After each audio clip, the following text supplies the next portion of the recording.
Assalamualaikum warahmatullahi wabarakatuh. Nama saya Renaldo Anggara, NPM 2003012039.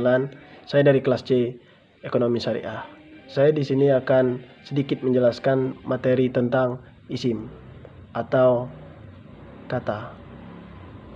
Isim terbagi menjadi 5. Pertama, isim mufrad atau kata benda tunggal. Contoh dari isim mufrad sebagai berikut. Muhammad yang artinya seseorang, Aisyah atau seseorang, tilmisun atau siswa, tilmisatun atau siswi. Isim mufrad yang berakhiran tak bulat menunjukkan benda tersebut muannas atau orang perempuan. Contoh, aizatu, tilmisatu. Isim mufrad harus ditanwin. Contoh,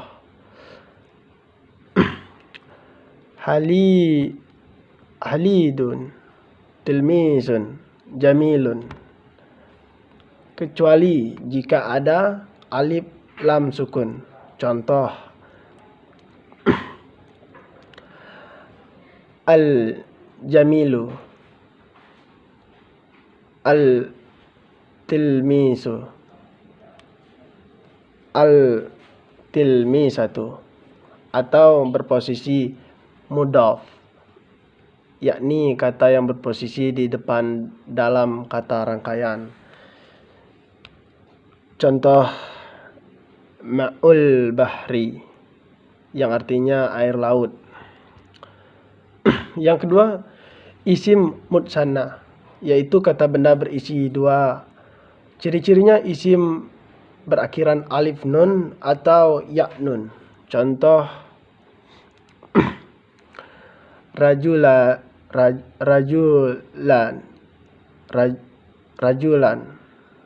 dan rajula ini yang artinya dua orang lelaki. Lalu ada kisman dan kismaini yang artinya dua bagian. Lalu isim yang berakhiran alif nun ada marratan dan marrataini yang artinya dua kali. Yang ketiga ada jamak musakkar zalim, yaitu kata benda orang, laki-laki banyak. Ciri-cirinya isim berakhiran wawun nun atau ya nun. Contoh, orang-orang yang beriman, laki-laki. Al-mu'minun dan al-mu'minin, orang-orang yang dimuliakan, laki-laki. Al-mukarramun dan al-mukarramin. Yang keempat ada jamak muannas salim, yaitu kata benda orang perempuan banyak. Ciri-ciri isim berakhiran alif dan tak terbuka. Contoh, orang-orang yang hadir perempuan, artinya orang-orang yang hadir atau perempuan. Untuk perempuan, hadiratun. Orang-orang Islam untuk perempuan, artinya orang-orang Islam untuk perempuan. Muslimatin, orang-orang yang beriman untuk perempuan. Mu'minatin.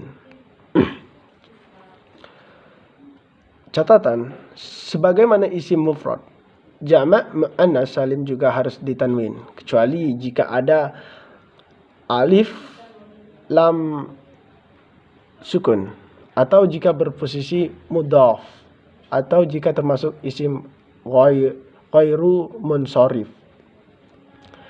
Yang kelima, jamak taksir atau kata benda jamak yang tak beraturan, yakni kata benda banyak merupakan bentuk jamak dari isim mufrad secara tak beraturan. Contoh, kulit dalam bahasa Arab, jildun. Jamak taksir dari isim mufrad atau yang tak beraturan kulit-kulit menjadi juludun. Lalu ada batu-batu. Batu yang berbahasa Arab hajarun, jamak taksir dari isim mufrad batu-batu menjadi ahjarun. Lalu ada contoh air yang bahasa Arabnya ma'a, jamak taksir dari isim mufrad yang tak beraturan air-air adalah miyatun. Sebagaimana isim mufrad dan jamak muannas salim, jamak taksir juga harus ditanwin, kecuali jika ada alif lam, atau jika berposisi mudhaf, atau jika termasuk isim ghairu munsharif. Untuk jamak taksir yang isinya bukan orang, kata ganti dan kata tunjuknya cukup menggunakan kata yang mufrad muannas atau perempuan tunggal. Kesimpulan, kata benda menurut jenis kelaminnya dibagi dua. Yang pertama, orang laki-laki atau benda yang dianggap mazakkar, lelaki. Ciri-ciri huruf belakangnya bukan ta. Orang perempuan atau benda yang dianggap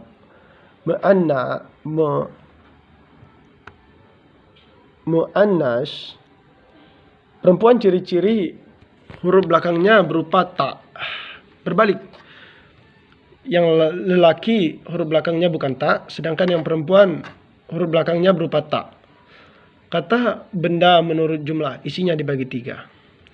Isim mufrad yang berarti berisi satu,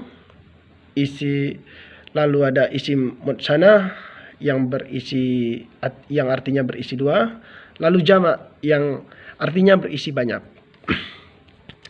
Isim mufrad, jamak muannas salim, dan jamak taksir harus ditanwin, kecuali jika ada alif lam sukun atau berposisi mudhaf atau termasuk isim ghairu munsharif. Semua isim di dalam kalimat sempurna mempunyai status kata yang diklasifikasikan menurut tingkat peranannya. Di dalam tata bahasa Arab, kategori ini diistilahkan i'rab. Yang pertama, rafa, yang artinya penting, identik dengan tanda domah. Nasab, yang artinya sedang, identik dengan tanda fathah. Lalu ada jar, yang artinya kurang, identik dengan kata kasroh.